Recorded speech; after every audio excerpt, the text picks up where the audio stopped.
अघोष और सघोष के बाद हम जानेंगे अल्प प्राण और महाप्राण। तो जैसे हमने अघोष और सघोष को एक ट्रिक के माध्यम से समझा, उसी प्रकार हम अल्प प्राण और महाप्राण को भी एक छोटे से ट्रिक के माध्यम से ही समझेंगे। इन्हें याद करने या रटने की ज़रूरत नहीं है। तो चलिए देखते हैं अल्प प्राण और महाप्राण। अल्प प्राण किसे कहते हैं कि इन ध्वनियों के उच्चारण में श्वास या वायु की मात्रा कम होती है, इसलिए इसे कहा गया है अल्प। अल्प यानी कि होता है थोड़ा, कम। तो जिसमें ध्वनि करते समय जिसमें वायु की मात्रा कम होगी उसे हम कहेंगे अल्प, और जिसमें ज़्यादा होगी उसे हम कहेंगे महा मन होता है महान या बड़ा।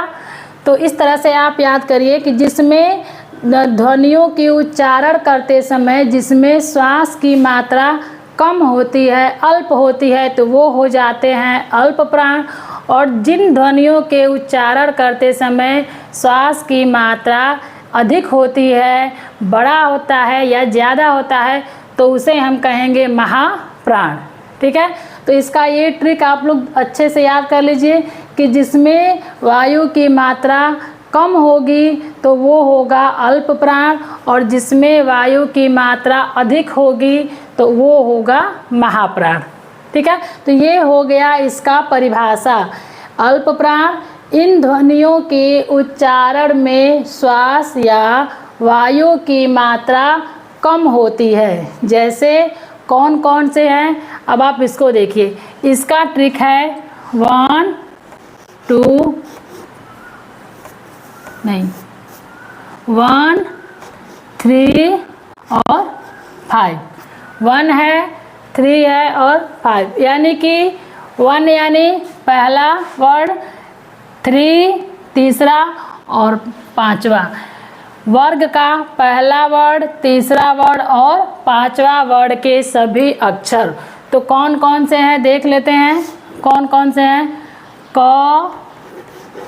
क वर्ग का जो अक्षर है ग और अंग। च वर्ग से च, ज, य। ट वर्ग से ट, ड और त वर्ग से त, द, न। प वर्ग से प, ब और म। यानी पहला वर्ग का पहला अक्षर, तीसरा और 5वां, ये जो पहला तीसरा और 5वें अक्षर को हम किस में रखेंगे? अल्प प्राण में। और इसके साथ ये ड और अंतस्थ व्यंजन के सभी वर्ड य, र, ल और व। केवल इतना, ये जो वर्ड है ये आते हैं अल्प प्राण में। कौन कौन से वर्ड आते हैं तो बस आप याद करिए 1 3 5 यानी 135। पहला वर्ग, तीसरा वर्ग और 5वां वर्ग।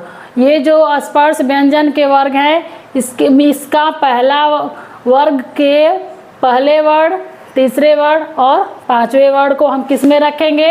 अल्प प्राण में। और इसके साथ ये ड़ और अंतस्थ व्यंजन के चारों अक्षर य, र, ल, व ये आएंगे अल्प प्राण में।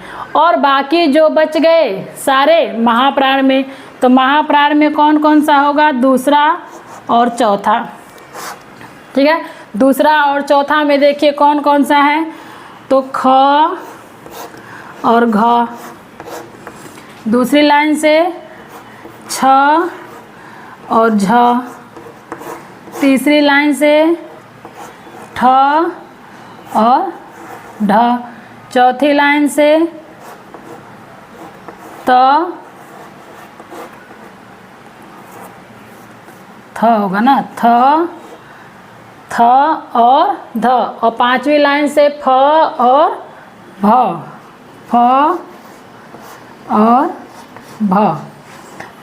तो दूसरा और चौथा वर्ग के दूसरे और चौथे वर्ड को हम किस में रखेंगे? महाप्राण में। प्रत्येक वर्ग का दूसरा और चौथा वर्ड। और इसके साथ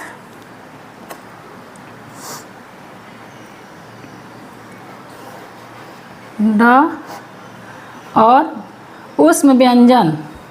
ऊष्म व्यंजन के कौन कौन से वर्ण हैं? तीनों स और ह। ठीक है, तीनों स और ह। अब क्या बच गए? स्वर। तो जो सभी स्वर हैं वो किस में आते हैं? तो अल्प प्राण में। जो सभी स्वर हैं उसको हम अल्प प्राण में रखेंगे। ठीक है, समझ में आ गया? अल्प प्राण यानी इन ध्वनियों के उच्चारण करते समय श्वास या मात्रा कम होते हैं, वायु की मात्रा कम होती है, तो उन्हें हम कहेंगे अल्प प्राण। और जिन ध्वनियों के उच्चारण करते समय वायु की मात्रा अधिक होगी तो उन्हें हम कहेंगे महाप्राण। अब अल्प प्राण में कौन कौन से हैं? बस आप ये ट्रिक याद करिए। 135 135 यानी पहला वर्ण, तीसरा वर्ण और पांचवा वर्ण के सभी अक्षर। इसके अलावा सभी स्वर वो अल्प प्राण में आएंगे। और इसके बाद अंतस्थ व्यंजन के य, र, ल, व और द्विगुण वर्ण का ड़। और बाकी जो बच गए वो महाप्राण में आ गए। कौन कौन सा? तो दूसरा और चौथा वर्ण, वर्ग का दूसरा वर्ण और चौथा वर्ण। और उसके बाद ऊष्म व्यंजन के तीनों स, ह और ये एक ढ, द्विगुण व्यंजन का ढ। ठीक है, तो इस तरह से ट्रिक के माध्यम से आप याद करिए अल्प प्राण और महाप्राण।